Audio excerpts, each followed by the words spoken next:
We are called to do the impossible. This is impossible. Everything about authentic Christianity is impossible. If it can be explained, or if it can be carried out with a certain methodology, it is not authentic Christianity. I'm going to waver for my notes for a moment, but this is irresistible. I've got to say this. I want you to think about Christianity for a moment.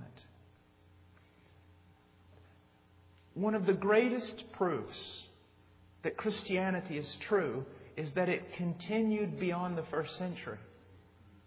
It was the most ludicrous message in any context. You take a cultural context, it was ludicrous. You take a religious context, it was blasphemous. You take a logical or philosophical context, it was absolutely absurd. Can you imagine Paul the Apostle walking in amongst a bunch of Roman or Greek philosophers? And they're all debating. And here comes this little Jew from Palestine. And he walks in and they turn around, they look at him, they despise him because of who he is. From the moment they look at him, they despise him. And then he says, can I say something? And it's almost like a joke. Sure, go ahead. I saw when I was walking in here all your gods, and I just want you to know you're wrong about all of them. As a matter of fact, everything you believe about reality is wrong. Can you imagine these men? Oh, this is good. Okay, well, tell us more. What is reality? Well, I've come here to bring you the good news. And what is that good news? That God became a man. The worst thing you can tell a Greek philosopher is that spirit became material, that they joined together. It's an absolute impossibility. It's not going to happen. It's ludicrous, totally unacceptable. Not going to accept it. No way whatsoever. But for the sake of the joke, they prod him to continue.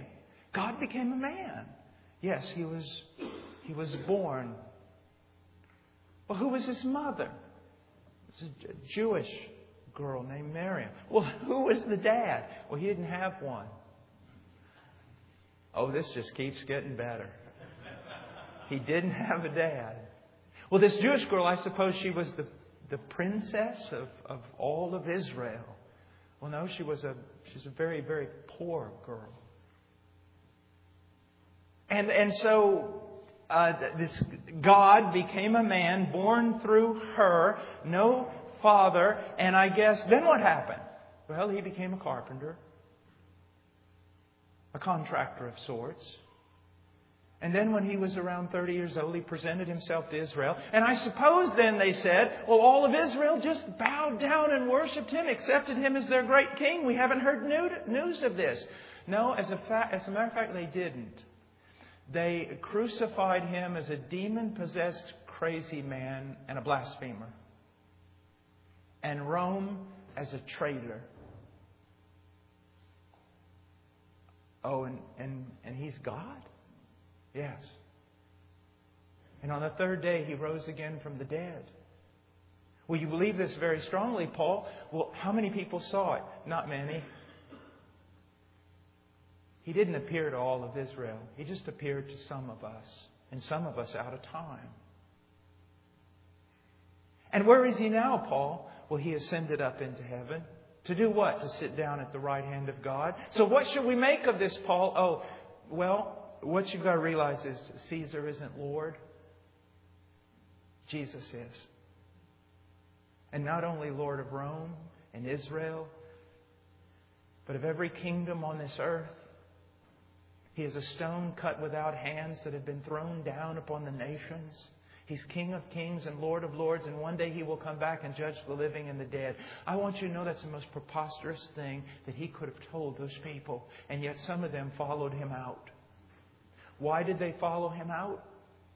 I'll tell you why they followed Him out. For the same reason, if I go into the Aguaduna tribe and I talk to a group of men, and some of them are converted, it's the same reason. It's not because that Aguaduna tribesmen understood 10 historical legal evidences with regard to the resurrection. He believed because when I was preaching the gospel, the Spirit of the living God came, illumined his mind, took out his heart of stone, gave him a heart of flesh, and bore witness to the gospel. And he believed to such a point he'd die that very day rather than deny Christ. That is the reason why Christianity continued and continues today. It is a supernatural religion. And there is no other explanation for authentic Christianity. There's no other explanation.